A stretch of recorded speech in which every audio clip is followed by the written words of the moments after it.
Ab und zu träumt der Hacki davon, wie schön es doch wäre, wenn er alle Zähne aushöhlen könnte.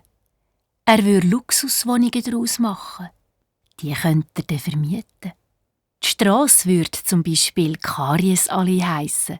Und im hintersten Backenzahn würde er sogar noch ein Schwimmbad bauen. Und oben im Oberkiefer, dort wäre dann die Chefetage, das heisst sein Büro.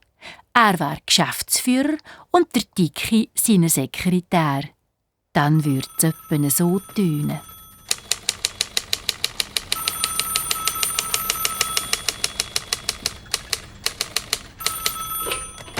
Ja, da ist Dicke Immobilien.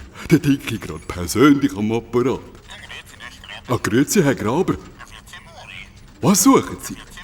Ah ja, eine komfortable Vierzimmerwohnung mit Blick aufs Meer. Moment, da muss ich gerade in meinem Computer nachschauen. Aha, ja. Also, es tut mir leid, ich habe nur noch eine Wohnung ohne Meer. Aber dafür hätte ich noch eine, die hat direkten Anschluss zu einer Röhre mit Schokigocki und eventuell eine nahe Verbindung zu einem riesigen Schoki- und Zuckerlager. Und alles in braun, schwarz und gelb. Wäre das gut für Sie? Wunderbar, aber ich muss Ihnen sagen, es ist nicht gerade billig. Aha, das spielt keine Rolle. Sie würden an diesem Projekt mitschaffen. Sie können gut graben. Ja, ich habe verstanden, wie Ihr Name das ja schon sagt. Ja, gut. Ich glaube, wir kommen ins Geschäft. Adieu, Herr Locher. Herr Graber.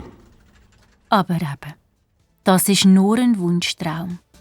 Bis der in Erfüllung geht, muss der Hacki noch viel, viel arbeiten. Der Hacki und der Dicki, die gehören nicht ins Maul.